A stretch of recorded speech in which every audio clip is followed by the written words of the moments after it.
હળવદ તાલુકાના ચરડવા ગામમાં ગઈકાલે એક પિતા દ્વારા તેના પુત્રની હત્યા કરી હોવાની ચકચારી ઘટના સામે આવી હતી। આ ઘટના બાદ પોલીસે ગુનો નોંધી આરોપી પિતાની ધરપકડ કરી હતી અને તેના વિરુદ્ધ કાયદેસરની કાર્યવાહી હાથ ધરી હતી। મળતી માહિતી મુજબ હળવદ તાલુકાના ચરડવા ગામમાં રહેતા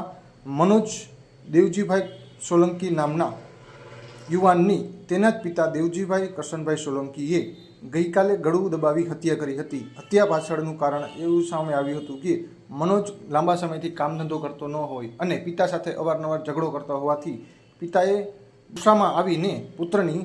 ગળું દબાવીને હત્યા કરી હતી। આ બનાવ બાદ પોલીસ દ્વારા ગુનો નોંધવામાં આવ્યો હતો અને આરોપી પિતાની ધરપકડ કરી કાયદેસરની કાર્યવાહી હાથ ધરી હતી। ગઈકાલ તારીખ 2/7/2025ના રોજ ચરડવા ગામેથી એક શંકાસ્પદ મૃત્યુ થયેલ ડેડ બોડી છે એ દવાખાને આવેલ હોવાની માહિતી મળતા તાત્કાલિક હળવદના પોલીસ ઇન્સ્પેક્ટર શ્રી આર.ટી. વ્યાસે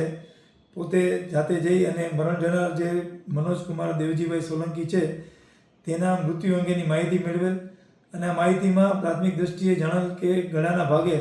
દોરી જેવી કોઈ પદાર્થથી વસ્તુથી ગળે ટૂંપો આપી અને મૃત્યુ નિપજાવવામાં આવેલ છે અને આ કોઈ કુદરતી મૃત્યુ નથી, જેથી આ મરણ જનારને કોણે મારી નાખે તે અંગેની તપાસ દરમિયાન ગણતરીના કલાકોમાં હળવદ પોલીસ સ્ટેશને આ ગુનો શોધી કાઢેલ અને આરોપીના પિતાએ જ પોતાના પુત્રને મારી નાખવા હોવાની હકીકત બહાર આવેલ અને પિતાને આરોપીને અટક કરી અને આ ગુનાની આગળની તપાસની કાર્યવાહી કરવામાં આવી, જેમાં આ કામે આ ગુનાના મરણ જનારના કાકાના દીકરા ભાઈની ફરિયાદ લઈ અને તપાસ તજવીજ ચાલુ કરવામાં આવેલ છે।